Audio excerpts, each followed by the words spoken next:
వీడియోలో 2 ముద్దలతో పాటు ఒక మంత్రం కూడా నేర్చేసుకున్నాం కదా ఫ్రెండ్స్. ఈ వీడియోలో కూడా మనం 2 ముద్దలతో పాటు ఒక మంత్రం కూడా నేర్చేసుకుందాం. ఫస్ట్ ముద్ర నేమ్ వచ్చేసరికి మనకి అపాన ముద్ర. ఇట్లా పెట్టుకోవాలి, 3 ఫింగర్స్ని బెండ్ చేయాలి. దిస్ ఈస్ అపాన ముద్ర. ఇంకోసారి కూడా మనం నేర్చేసుకుందాం అపాన ముద్రని. ఇట్లా పెట్టుకోవాలి, 3 ఫింగర్స్ ఇట్లా జాయిన్ చేయాలి. దిస్ ఈస్ అపాన ముద్ర. సెకండ్ ముద్ర నేమ్ వచ్చేసరికి మనకి వజ్ర ముద్ర. అది కూడా మనం ఎట్లా చేసేసుకోవాలో నేర్చేసుకుందాం. ఇట్లా పెట్టుకోవాలి, 4 ఫింగర్స్ని మనకి ఇట్లా జాయిన్ చేయాలి. దిస్ ఈస్ వజ్ర ముద్ర. ఇప్పుడు కూడా మనం ఇంకోసారి వజ్ర ముద్రని నేర్చేసుకుందాం. ఇట్లా పెట్టుకోవాలి, 4 ఫింగర్స్ని జాయిన్ చేయాలి. దిస్ ఈస్ వజ్ర ముద్ర. ఇప్పుడు మన మంత్రం ఏంటో నేర్చేసుకుందాం. ఇచ్ఛాశక్తి జ్ఞానశక్తి క్రియాశక్తి స్వరూపిణి.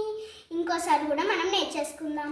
ఇచ్ఛాశక్తి జ్ఞానశక్తి క్రియాశక్తి స్వరూపిణి. నెక్స్ట్ వీడియోలో కూడా మనం 2 ముద్రలతో పాటు ఒక మంత్రం కూడా నేర్చేసుకుందాం friends. Bye, thank you. Next వీడియోలో కలుసుకుందాం.